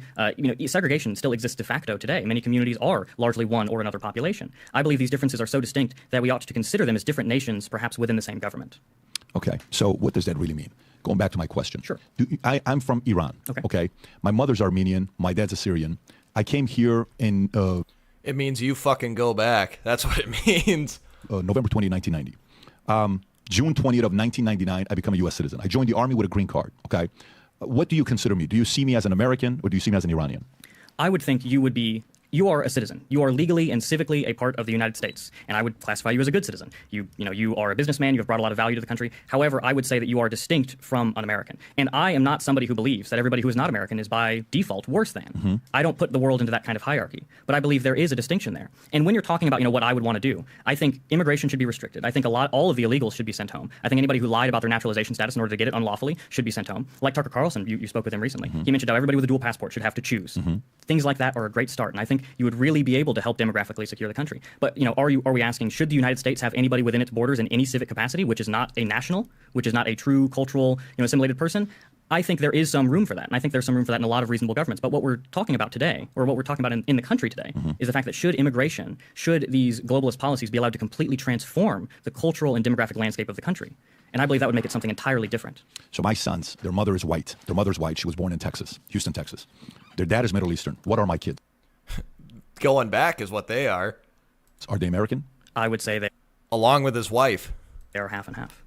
So if they're not born here to you, they're not American. If they're not, so what do I have to be fully American in your eyes? You personally? Anybody. So an American, I believe, is a member of the European race, any of the nations of the European race. And they not only, you aren't American simply by being a member of the European race. You have to have lived in America and assimilated to the American culture, the American heritage, which is harder to do nowadays because our culture has been so diluted. Things have been made much less sincere, I believe, when we look back at our history. So somebody not only a member of the European people, but also specifically a member of the who has assimilated to the American nation, just like anybody might assimilate. Got it. So have you done ancestry on your family? Yes. And I'm what aware. showed up? What came up for you? I have ancestors on both my mother's and my father's side that go back to the 1700s before the Revolution. And where did they come from? Scotland, Britain, and I have some French and German ancestry as well. Was it 100% Scotland, Britain? And was there anything No, from no, the no. Middle East at all? No, not that I know of. No. 0% from anything. He can't even imagine that somebody might be purebred or like not a mutt. Like it boggles his mind. What do you mean? Not even 1%? Else. Entirely European. So for you, ideally, let me go back to it, because on another article, when you're talking about what the Patriot Front's propaganda tactics and dissemination methods. Let me just read this to you. This is an article written about you. You can react to it. So Patriot Front prioritizes the dissemination of propaganda as a core feature of its organizational activity. Here are some of the key tactics and methods they use. Physical propaganda dissemination. Members are required to participate in physical propaganda dissemination and attend public events as a condition of membership. This could involve distributing flyers, posters, and stickers in public places. Okay, cool. Online presence. The group maintains a careful public image with propaganda and public activity intentionally void of overt racism and hateful conduct. This sanitized public image allows for wider reach to others who may be sympathetic to the worldview. Okay. 3, professionalism and publicity. The organization places significant emphasis on professionalism, publicity, and membership growth. Okay, next one, recruitment. Patriot Front quietly recruits new members who are worried about a nation overrun by immigrants and a world controlled by loos. Their propaganda acts as a funnel to more extreme organizations and ideologies through their online presence and organizational affiliation. You can obviously dispute that, but it says recruits quietly. So I'll come back to this. Intimidation and vandalism. The group engages in a mix of vandalism, intimidation, and to foster anxiety. They use attention-grabbing techniques like igniting smoke bombs during demonstrations and protests. Secrecy. Patriot Front communicates secretly and avoids. Well, BLM lit half the country on fire, so even if any of that was true, it pales in comparison to the tactics of the people with institutional backing. talking about guns or violence online. This is done in an effort to avoid attracting negative publicity and government intervention. Which of these do you think is inaccurate about your organization? So when they say that we use colored smoke at demonstrations or banner drops to instill anxiety or fear, that's a ridiculous point. You'll find photographers using colored smoke for attention-grabbing photos. It's the same reason we do it. They're entirely harmless. And private communications are so that we can hide things from the world. No, your company here, I don't imagine every communication between all of your employees is public. You can't look that up on Twitter. When you're talking about recruiting members quietly, I don't know how we. How do you recruit them? Where do you recruit the guys from? Where do you find them? We have a website, and people find the organization on any of our publications, or they see us in person, or a lot of networking in person happens. There's a lot of peer-to-peer contacts, and they will contact us. They will submit an application. There will be an email process, and then they Yeah, he's seething. You can tell he's seething. will go through our membership process, which is somewhat proprietary because we do take vetting very seriously. We do take security very seriously. But I heard that he kind of article, it was spurgs out written by somebody who towards doesn't the have. end. But it contradicts what you're saying. What you're saying is, if the Constitution is a beautiful, do you think George Washington was Christian? I'm curious to know where He you're at was, with that. yes. Thomas Jefferson, you think he was a Christian? Jefferson is commonly historically understood as a deist. So He's known as a deist. Yes. Okay, we're on the same page. Okay, where are you at with Benjamin Rush? Benjamin Rush, I would assume he was also a Christian. Okay. I'm not familiar exactly with his religious beliefs. So freedom of speech, great. I'm in favor of Freedom that. of assembly, Obviously, great. I practice that. Freedom of religion opens it up. So Congress maybe shall make no law. I agree with that. Yeah. The government itself should not adopt an official religion. I know, but what that does do is then maybe to be congruent He's got groypers seething with that one comment. with your beliefs, then maybe it is. I think they screwed up when they put freedom of religion. I don't. Really? No. But then that attracts Muslims. That The attracts others issue who come here. was not with the Constitution, but with the immigration policy. Immigration policy was opened up in 1965, not 1784. What's your point? The point is that immigration policy allowed for all of these different people. And the You reason, think Muslim wasn't here prior to that? Not You very think many. other religions weren't here prior to that? not in any significant quantity. Oh, it's no. not about significant. Of course, Not enough to compound- make a I difference. get that, but compounding effect. No, I think Did he really just try to argue that numbers don't matter? Well, it's not about the amount that we're here. Fucking pants on head stupid. I heard he spurgs out towards the end, and that's kind of what I'm trying to get to. Where he gets kind of ass blasted, but I haven't seen it, so. the Persians, Iranians, job creators, what they do. Are you kidding me? They're all over the place when it comes down to business. So bring Japanese, bring Indians. The highest paid. Yes. You know, Indians in America. Can you pull up, Rob, which immigrants in America make more money than actual whites? This is actually the direction you went. That's part of the problem. That's part of what we're upset about, is bringing in all these people on H-1B visas to take the good-paying jobs. They literally took our jobs, and I'm not sure what point you're trying to make by being, oh, well, they make the most money. Shouldn't you be happy? No. No. I'm not happy about that. Especially when you get DEI and, like, affirmative action that effectively prohibits the hiring of white men for those positions. So it's not even a function of who's most qualified, right? It's a function of who has the basic qualifications and is the right race. Wait a minute, let me just show this to you. So if you can pull this up, Rob, where it shows, there's a statistic, income inequality. If you can't find it, Rob, I'll find it. It shows which ethnic immigrants make the most money, and whites are at $65,000. Indians are at $129,000. So do I think America would be better if they attracted more Indians?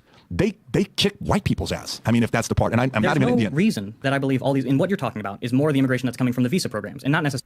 That was like the lowest IQ take I've heard from a shitlib in a long time, or I guess a couple of weeks. Like, oh, I mean, see, they're super smart. They're making a ton of money. Like, no, you fucking idiot. They're taking good-paying jobs away from whites. It's not as though there's like an infinite amount of money and resources to be generated if you're smart enough. The southern. Well, I'm not for illegal immigration. I'm not sitting here saying we do. And that's an important point, Finray. These people could do more good and help develop their own countries instead. If it truly is the case that these people from these objectively underdeveloped countries, to use a politically correct term, shithole countries, if these people truly do enrich our country, how selfish of us is it? Morally repugnant of us is it to extract those people from their home countries so they can enrich us, enrich our territory, but not their own. The logic of that aside, right? Like, how can they enrich our country but not their own aside? That's not right. You're contributing to the further shitholiness of that country by the fact that you're extracting all their intelligent people. If that isn't selective pressure, I don't know what is. illegal immigration. That's not where I'm coming from. But India landed on the moon. I think they can have their own engineers. There's no reason that these people need to come here, especially not in such great numbers that it's transforming American communities. Yeah, but that part, what you just asked, is Yes. when you said, if from 1924 till today, Yes. if we, followed guidelines, would America be whiter or this? Numbers, specific data, highest paid immigrants in America. Okay, ethnicity. There is a chart, which we've done an episode on this. Brandon, if you're watching, I found it. Okay, here we go. And da-da-da-da-da. You got to see this because I think this will be good stuff for you to take a look at. At the top, for us, the largest growing demographic group in the country is coming from south of the border. There isn't a single country of that nationality on this list. No, you're maybe okay. at the very bottom. Okay, check this out. Indian American.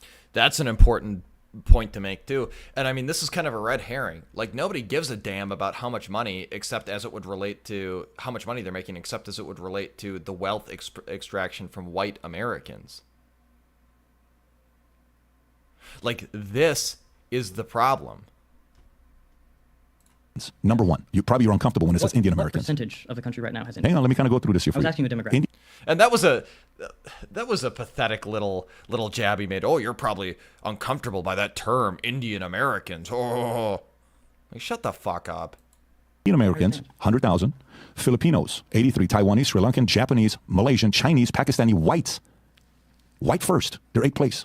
Then you got American the is not a average big- American. No, but this because I know white is important too. So white Americans are there. The cultural Then- experience of No, being American. but you said you asked me a question, I understand. and your question was if we would have followed the guidelines. If I see this right here, you know what I would say? I'd love to get more Indian engineers here. Are you kidding me? We hire a bunch of them. They're brilliant. So whatever the IIT Institute engineers destroyed the MIT Institute engineers. Their educational system on how they. There's a video documentary that was done that got engineers graduating from IIT. I don't know how familiar you are with IIT versus MIT. I'm not. Okay, then you ought to take a look at this because. Okay, cool. If their universities in India are so fucking fantastic, then they don't need to come here. Goodbye, H-1B visas. They can learn in their own country. Our educational system is weak. It's not strong. Indians come in here, they make us better. Educational system from Japan, make us better. Middle Easterns come in here They don't make us better, they make themselves better. At our expense. with the math from Iran, they make us better. What's wrong with that? I mean, if America wasn't able to use some of those resources, what I'm against is leaving the border open. Guys, come left and right. They just found 6 people who are on the terrorist list that's come in the last 2 years.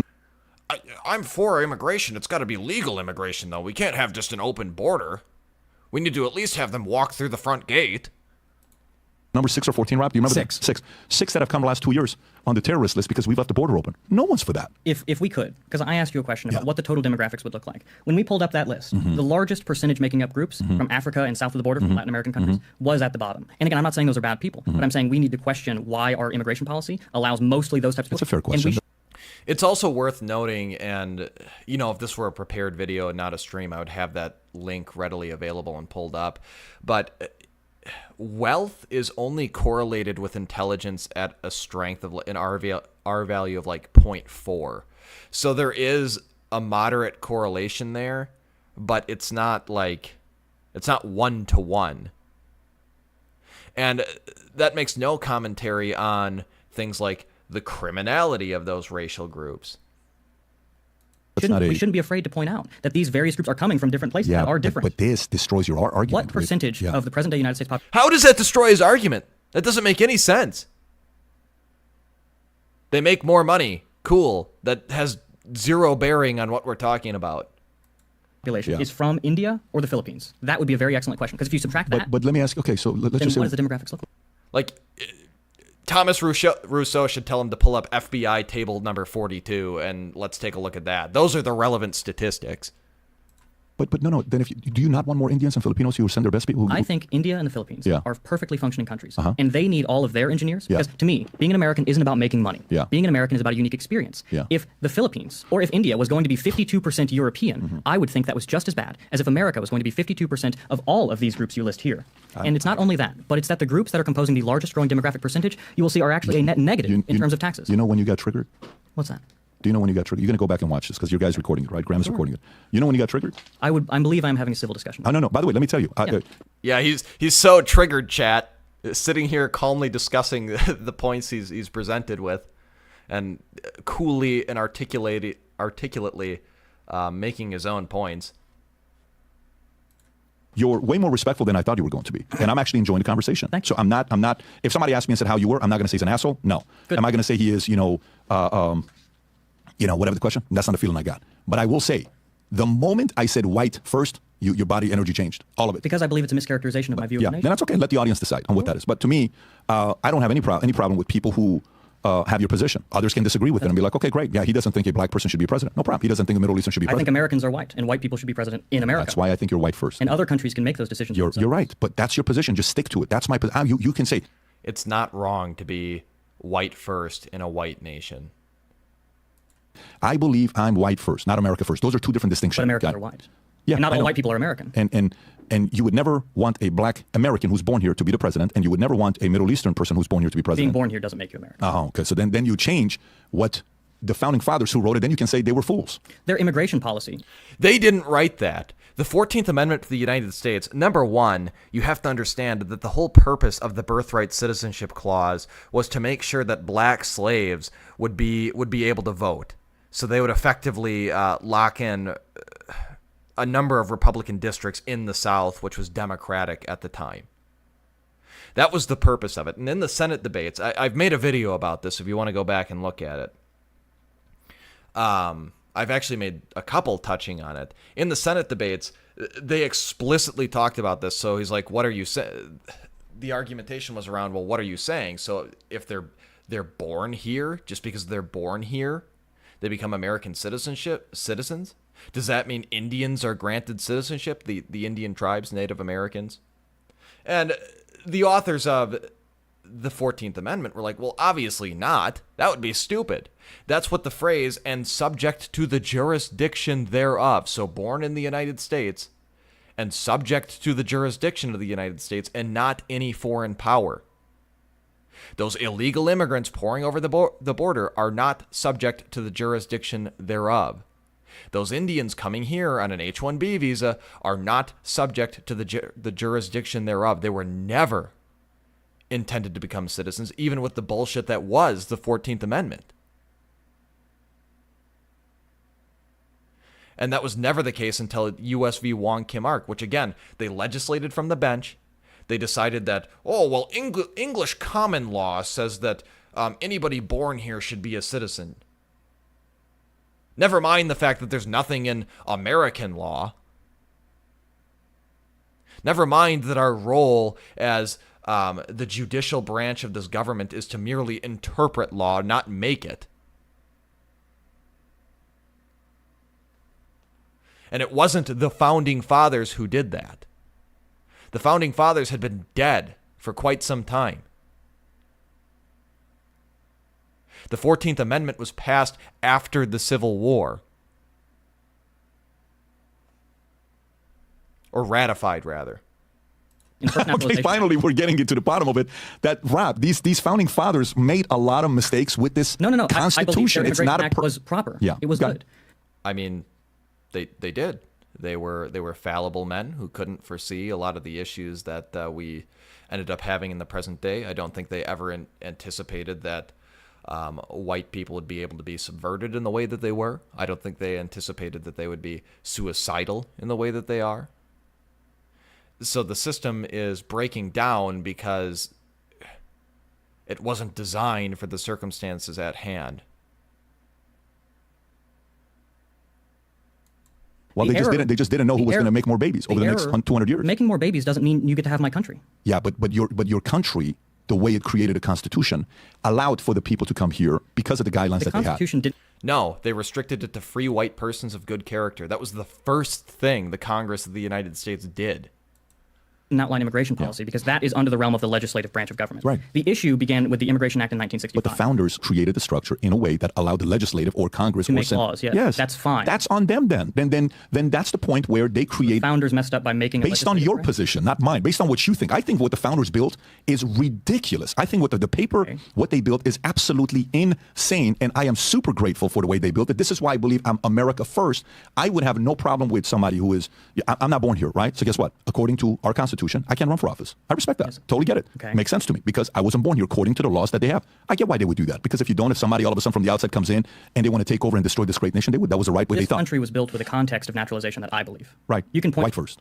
Sure. Yeah, right. Absolutely. Then you find- and every single European nation has practiced this policy for thousands of years. Now we're talking, and this ends the My conversation. opinions have been the same. Now, I know they have been the same. Yes. This is just more messaging for you because it's confusing some of the people on the America First side because they're putting you as America First. So whatever the journalists are writing, they should change the verbiage instead of America First because it's more white first. That's all I'm saying. They should understand what I believe America I think they will. And by the way, I think, believe it or not, I think you've done a phenomenal job presenting your position of where you're at. Kudos to you. It's very obvious where you're at. And the audience now doesn't have any, questions to say, okay, maybe he's not fit. He's white first. Maybe he's not this. Maybe If they he's don't not. have questions, or if they do, they know where to find me. Yeah, there you go. Okay, fantastic. Well, Thomas, appreciate you for coming out. What I do respect more than anything else is an individual that's willing to come and answer the questions and is respectful about it.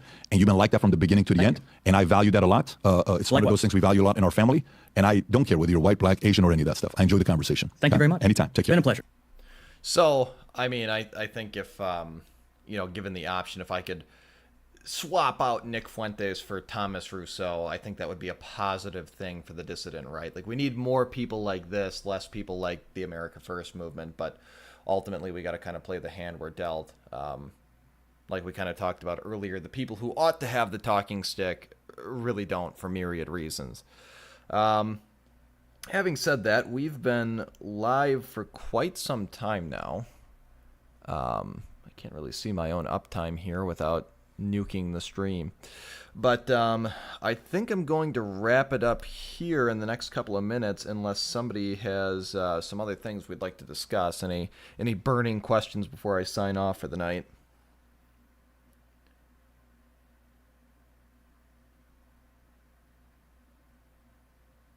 Human SVD says the host is very angry. He hates white first. Yeah, absolutely. Absolutely. And I wish, and maybe he did because obviously we didn't watch the whole thing, but I'd be like, okay, well, how would you feel if Iran was in the same position? How would you feel if Iran was rapidly becoming, a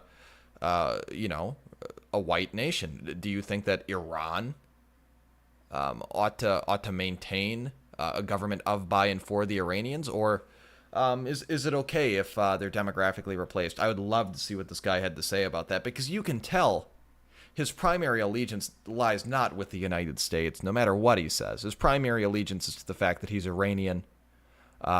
He identifies with that, and I don't even fault him for it.